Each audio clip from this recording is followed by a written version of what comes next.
Sir, ABP news में आपका स्वागत है। 2020 में आप प्रभारी के तौर पर यहाँ थे और एक सफलता भी हासिल की थी। 2020 से 2025 की अगर मैं तुलना करूँ, तो क्या अंतर देखते हैं और इस बार का चुनाव 20 की तुलना में कैसा देखते हैं आप? देखिए 20 से 25 बिहार भी बेहतर हुआ है और एनडीए की परिस्थिति भी बेहतर हुई है। अब एनडीए बिल्कुल एक साथ है, चिराग जी भी एनडीए का पार्ट है, 5 पांडव साथ में है, मोदी जी का आशीर्वाद है।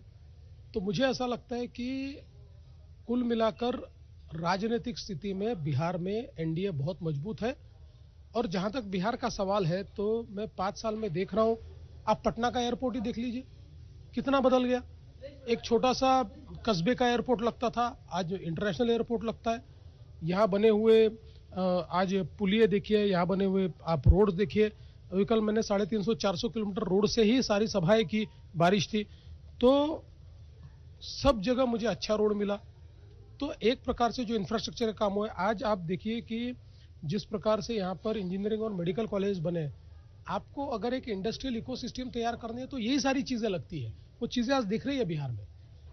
एक रोजगार का बहुत बड़ा मुद्दा है और रोजगार अगर कहें तो उसका लिंक एक तरह से महाराष्ट्र से भी है, क्योंकि यहाँ का युवा आता है, मुंबई में नौकरी करता है। तो तेजस्वी कह रहे हैं कि हम इतनी नौकरियां देंगे, आप भी दावा कर रहे हैं। तो रोजगार का मुद्दा, इसको आप महाराष्ट्र से कैसे कनेक्ट करते हैं, क्योंकि राजनीति भी होती है इसको लेकर महाराष्ट्र? देखिए पहली बात तो यह है कि हमारा देश एक है, तो इस देश में बिहार से कोई महाराष्ट्र में और महाराष्ट्र से कोई बिहार में आता है तो उस पर किसी को आपत्ति नहीं होनी चाहिए। लेकिन मैं जो देख पा रहा हूं, इस बार की एनडीए सरकार जिस प्रकार की परिस्थितियां दिख रही है और जिस प्रकार की प्लानिंग है, जो रोड मैप है, मुझे ऐसा लगता है कि बिहार से बाहर जाने वाले लोग, इनकी संख्या तेजी से कम होती जाएगी और लोग यहीं पर धीरे धीरे रोजगार पाएंगे।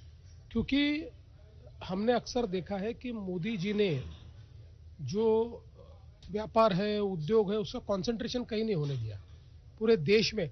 आज बताइए, हमारे यहाँ पर सेमीकंडक्टर आसाम में तैयार होता है। ये कभी किसी ने विचार किया था कि आसाम में सेमीकंडक्टर हो सकता है? लेकिन हो रहा है। मोदी जी है तो मुमकिन है। तो मुझे लगता है कि ऐसा ही अगले 5 वर्षों में बिहार का चित्र बदलने वाला है। क्योंकि क्या होता है कि आपको वहां तक पहुंचना पड़ता है, तभी आप ऊपर जा सकते हैं। वहां नहीं पहुंचे तो आप कितने भी वादे कर लीजिए, वहां आप ऊपर नहीं।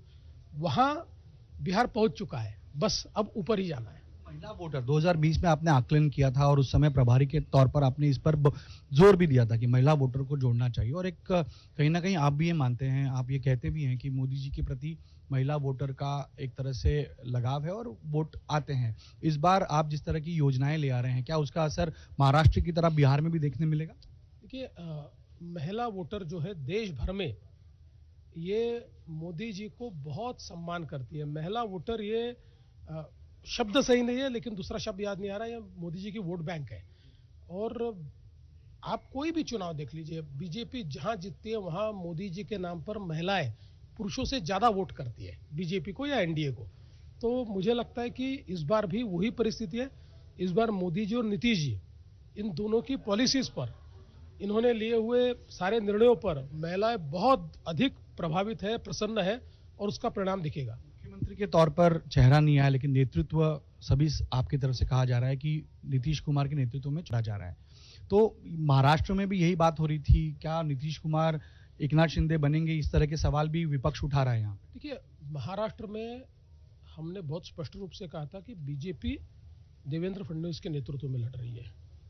यहाँ हमारी पार्टी ने स्पष्टता से कहा है कि हम सब लोग नीतीश बाबू के नेतृत्व में लड़ रहे हैं। इसलिए कहीं पर भी हमारे नेताओं ने रत्ती भर भी उसमें कोई संशय रखा नहीं है, नीतीश बाबू ही मुख्यमंत्री बनेंगे। और एंटी इनकम्बेंसी नहीं होगी आपको लगता है? नीतीश 20 साल का ये पूरा शासन रहा है। मुझे थोड़ा इस बार उल्टा दिखता है।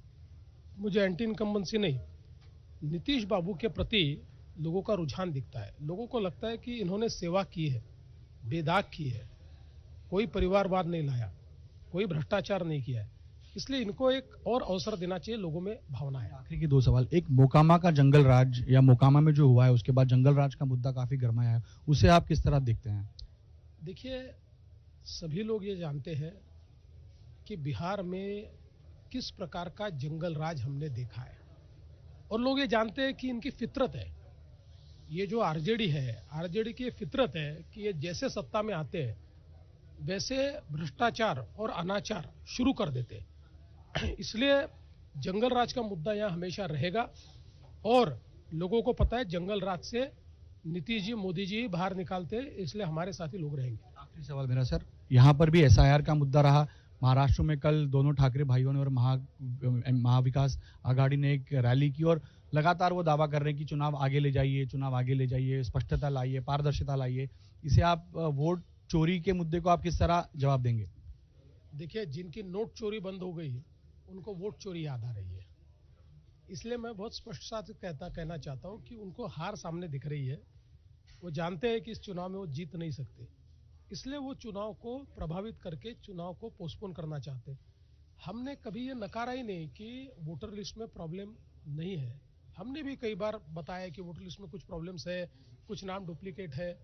सवाल ये उठता है कि आपको ये दिखाना होगा कि जो डुप्लीकेट नाम है उन्होंने दोनों जगह वोटिंग किया है, तब चुनाव प्रभावित हुआ, ऐसा कह सकते हैं।